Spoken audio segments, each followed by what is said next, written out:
الكريم أما بعد فأعوذ بالله من الشيطان الرجيم بسم الله الرحمن الرحيم كتب عليكم القتال وهو كره لكم وعسى أن تكرهوا شيئا وهو خير لكم وعسى أن تحبوا شيئا وهو شر لكم صدق الله العظيم. وقال النبي صلى الله عليه وسلم إذا تركتم الجهاد فسلط الله عليكم الذلة أو كما قال عليه الصلاة والسلام. محترم اساتذہ کرام اور میرے مدرسہ صاحب صفحہ کے چیالے دوستوں، السلام علیکم ورحمۃ اللہ وبرکاتہ.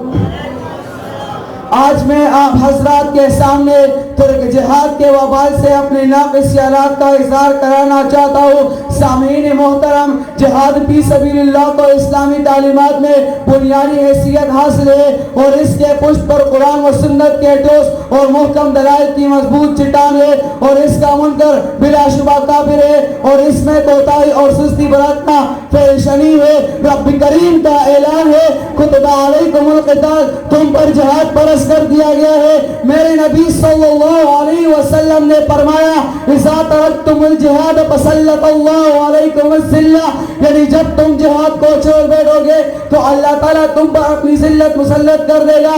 سامعین محترم، اب آئیے ذرا جائزہ لیتے ہیں کہ یہ فریضہ ہماری زندگیوں میں ہے کہ نہیں، ہمارے دلوں میں شہادت کی طرف ہے کہ نہیں. ہاں امت مسلمہ میں مر مٹنے کا شوق ہے کہ نہیں، مسلم دنیا میں جہاد کی رمق دمک باقی ہے کہ نہیں. اگر نہیں ہے تو یقین مانیے اس وقت مسلمانوں پر جتنی بھی عذاب اور مسائل مسلط ہو رہے ہیں وہ صرف اور صرف ہماری تو جہاد کی وجہ سے. سامعین محترم، آج ہماری سامنے بابری مسجد کے مقدس دیواروں کو اڑایا جا رہا ہے، ہزاروں ماں کی لخت جگر کو دو لخت کر دیا جا رہا ہے.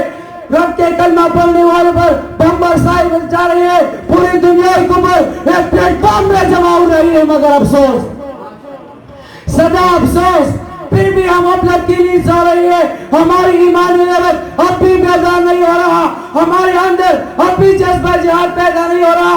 ارے اللہ کے بندو، مومن تو بہادر ہوتا ہے، مومن تو اللہ کے سوا کسی سے نہیں رہتا، مومن تو تیروں اور تلواروں کا پکا عاشق ہوتا ہے، مومن تو شہادت کا سچا طلبگار ہوتا ہے.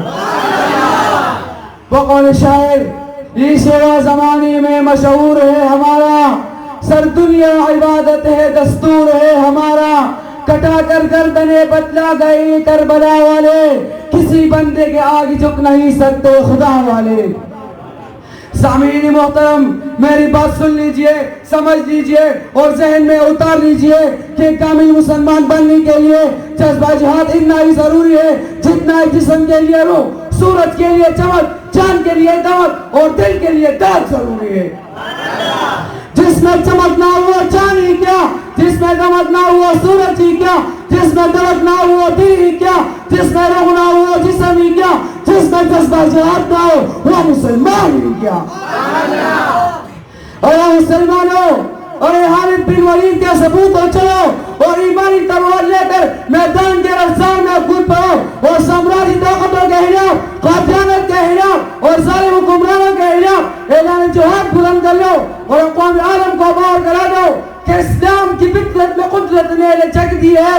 اتنا ہی اوپرے گا جتنا کہ دباؤ گے، اسلام کے شیروں کو مت چھیڑنا تم ورنہ تکبیر کے نعروں سے دنیا کو ہلا دیں گے. مومن تو حقیقت میں نعرہ تکبیر، نعرہ تکبیر، سبیل اللہ سبیل اللہ، سبیل اللہ سبیل اللہ، نعرہ تکبیر. مومن کو حقیقت میں کمزور نہ تم سمجھو، یہ مٹی مٹاتی بھی دنیا کو مٹا دیں گے.